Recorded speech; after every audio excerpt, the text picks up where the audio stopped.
It's the host of the most from coast to coast, the GOAT, Coach T Flow, and this is a CGY Sports Exclusive. We are here with former Carver standout and current University of Alabama offensive lineman, Elijah Pritchett. How you doing today, Elijah? I'm doing good. Yeah, man, I appreciate you meeting up with us for this interview. It feels like to us it's very important that we reach out to athletes who've left Columbus, Georgia, and went on to bigger and better things. And to kind of tell the young guys coming up, because we have a big viewership from all the way from Pee Wee to middle school and, of course, varsity football. But just to kind of let them know, what it takes to get to the next level, what kind of work ethic you have to have, and how you have to have discipline to get to the next level. So, real quick, we already did this, but say your name, your school, and your position. Elijah Pritchett, former Carver High School athlete, now at the University of Alabama. I'm offensive lineman. Okay, well, you play left tackle or left guard? Yeah, left tackle. Left tackle. How is it playing that position, knowing that that's not the blind side. The blind side, the other side, right? What depends if you're left hand? Yeah, it's the blind side. It's the blind side. Okay. Yeah. Ooh. Yeah. So yeah, it's already like a big role you gotta play. You gotta know your assignments, because I would say me personally, I think we have the most significant role on the line, because the quarterback can't see from that side. He's turned that way, so one wrong move, it's it for him. You can get hit, hurt, all of that. So I think it's your job is to protect him at everything that you got in you. So it's safe to say that at all costs, protect your quarterback. Yeah. You have a lot of responsibility at that position. You're a stud, man. I mean, I've looked at, and you seem like you're bigger than you were last year. But as big as you are, as strong as you are, how smart do you have to be to play that position when it comes to the different assignments that the OC gives you guys from week to week? I would say that plays a big role. If you don't know your assignments, then you might as well not even, don't even try to play that position. You might as well find something else to do.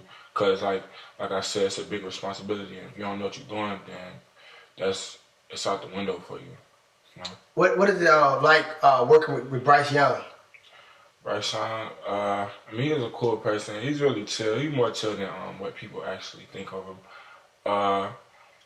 People look at him as kind of like a celebrity, but he's really just a normal dude. He's really cool to talk to and stuff like that. But yeah, he's a cool person. What about that Tasmanian devil, Nick Saban?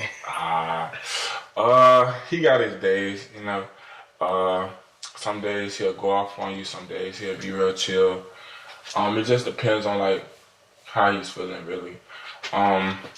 It's like a regular old person. Yeah, yeah, pretty much. That's what it's like. But for the most part, he's a cool coach. He's a motivational coach. He knows how to get us going when we need to. Take me through an Alabama practice. Regular day. What time you wake up in the morning? What's the breakfast like? What's the weight room like? What's the practice like? Okay, so Mondays and Thursdays we have morning team lift. That's typically 6:30 for freshmen and 12:30 for upperclassmen, stuff like that. But upperclassmen can also come to 6:30. It's an option, because some of them don't feel like waking up. But as freshmen, we're forced to wake up. They want to. Yeah, they can do what they want to pretty much. But we wake up, we live from 6:30 to 8 o'clock. Yeah, 8 o'clock. Then after that, we'll have classes. I have maybe 2 classes. Yeah, 2 classes each day. After that, I'm chilling in my room until meetings that start at 2. Then after that, we'll start practicing at 3:30. And practice will be over with around 6. Tell us, where'd your football journey start? Where did you start at, and from the past and bring us all the way up to the present? Pretty much it started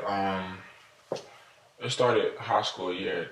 When I tell everybody that, they're like, well, you don't seem like... Yeah, so you didn't play CYF? I didn't play nothing. No middle school? Middle school, I was the trouble kid, always in trouble, so I couldn't, you feel me? I couldn't stay out of trouble if my life depended on it. So basically when I went to Carver, they coached me up and stuff like that. Really, my former coach, Coach Bird, he's at, I forget what, he was at Savannah State, but he's at another college. Coach Bird? Yeah, Coach Bird, yeah. Mm-hmm. Much love to him too. I feel like he's the reason why I am where I am right now.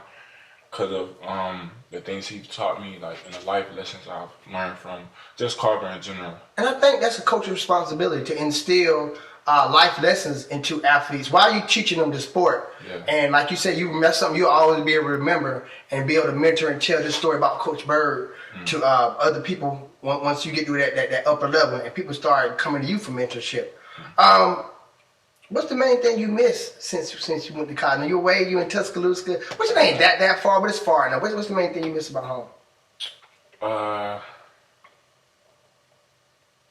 Nothing really, I ain't gonna lie. And I know mama's cooking.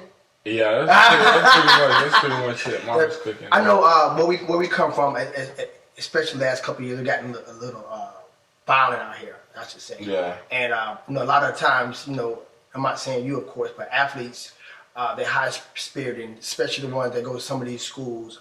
And it's very imperative sometimes to go ahead and leave while you can before you get into trouble. So, do you feel like just staying away from Columbus is just a worry that you ain't? And it might not even be you. Sometimes it's your partners. You know what I'm saying? It ain't even you. You might not be on chill, but your partner did you there. Then you kind of put in a bad situation. So, how did that play a role with you staying away from Columbus? That was one thing I was worried about. Like while I was, just staying out here until like waiting to go to college and stuff like that, was like worrying about like the stuff, the people that I surround myself with.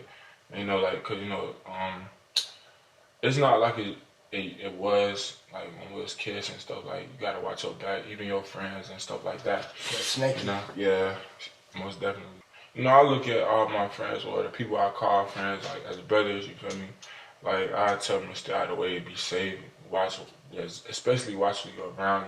Like if you out in public, always look behind you and stuff like that. You hold them accountable. Yeah. Okay, yeah. Hey man, we on another level now. We can't be getting in this trouble. Yeah, especially brothers that played with me at Carver. I love all them boys. Who some of your boys at Carver? Give me some shout out. Who your boys is? My boy Flip, DJ. Shout out to Flip. Riley. Kelton. Okay, yeah, Riley's still there. Yeah, I know. Yeah. Yeah, we was here the other night. What's your favorite NFL player, man? Who is that player you like? You know what? I'm gonna be like home. Home, he swagged up at the position or whatever that is. Yeah. That's your favorite player. Who's your favorite player? I would say Trent, but everybody really say Trent. But that's generally mine. Cause I used to watch him when I was when I was first starting to play this position.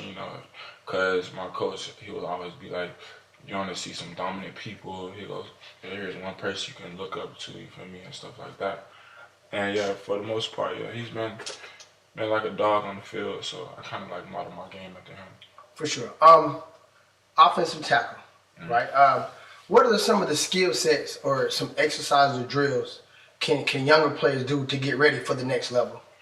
I would say ladder drills. That's how you keep quick feet, stuff like that. One-on-ones, if you have like experience with one-on-ones, I would say do that.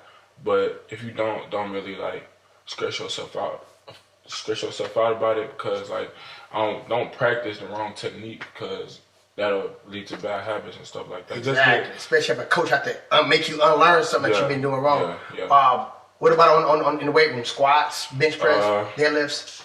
Pretty much just everything. Just explosiveness. That's the main part, and just preparing your body for what it's really gonna be like on the field. What are some of your best things that you possess, whether it's physical or otherwise, that help you get to the next level? I would say one main thing you have to have is like a dog mentality. You have to stand out, especially with everybody. I'm telling you, it's more than 100 million people that play football, and you think, I can stand out. Like, how are you gonna stand out? You have to do things that other players aren't doing, like off the field. Like everybody, only thing people saw me doing was like on the field work. They never see me, you feel me, at Fort on the field with Mikhail doing one-on-ones, practicing, doing drills, a lot of drills, all that. But like, we call that, not cut you off, we call that, they always see the shine, they never see the grind. Yeah, they don't see that. They just see the bigger picture. And when it comes to recruiting, man, ending, how important was your family? I know your mom, from media, kind of like what we're doing now. Yeah. And I know she's been in your corner. How important is family when it comes to recruiting? Because I know those colleges calling, they calling back to back, they bothering this person. So how important is it to have a good family foundation going through the recruiting process? I would say it's good because your mother, she's gonna have your best interests at heart. So she's gonna be like, okay, I like this school because, you know, they have good nutrition. They're gonna be on you with the school where you're gonna have a good support system. Feel me? Only thing us as like players and recruits, only thing we see is the big old field, you know, the girls, whatever. But she sees the bigger picture. So I would say that's something. Oh man, that's all right. Yeah. Did y'all go through the? I remember there was one guy. His mom, he picked the school. His mom got mad on TV. Yeah, Did y'all kind of go through that, or was mom leaning towards Alabama? Or she liked Alabama the whole time. And I was like, you lucky I like Alabama too. Because if I did it, I would pick the other half. Who was the last two? Bama and who? I would say it was Bama and Georgia. Bama and Georgia. Yeah. How you been following y'all? What's his name? Mikhail. With the Hardaway, what's his name? Yeah. You been following him? You follow him? Yeah. Y'all keep in contact? I mean, Yeah, y'all was like kind of like on the forefront. Two guys come out of Columbia, Georgia, both going to Power 5 schools in the SEC. So y'all still keep in touch? Yeah, we still try to keep in touch. From time to time, I be checking up on them. I see him making plays on Saturday and stuff like that. I just watched him yesterday, but yeah, it's fun watching my boy. Okay, man. In closing, if somebody wants to get in touch with you, what's the social media? What's your Instagram and your Twitter? My Instagram is Pritchett._. My Twitter is BigPritchett57, but I don't really be on there. I'm trying to be active on there again, but I don't know. It's kind of hard. Twitter is kind of boring. Twitter kind of boring. Yeah. So you must be on the gram or TikTok. No, I don't be on TikTok. So you gramming it? Yeah, I'm just on Instagram and stuff like that. So that's my main handles. Well, man, I appreciate the interview, man. The great interview. Hey, very charismatic dude. Very well spoken too. Are you taking a journalism class at Alabama or something like that?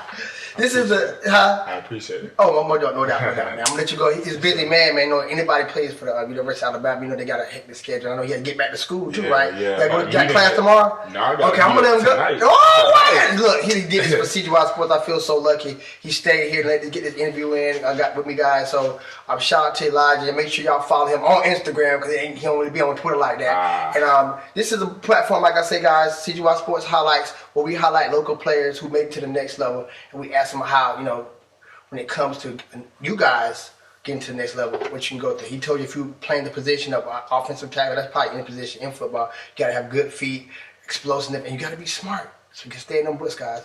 It's the host, most Coach, the GOAT, Coach T Flow, and we out. Peace.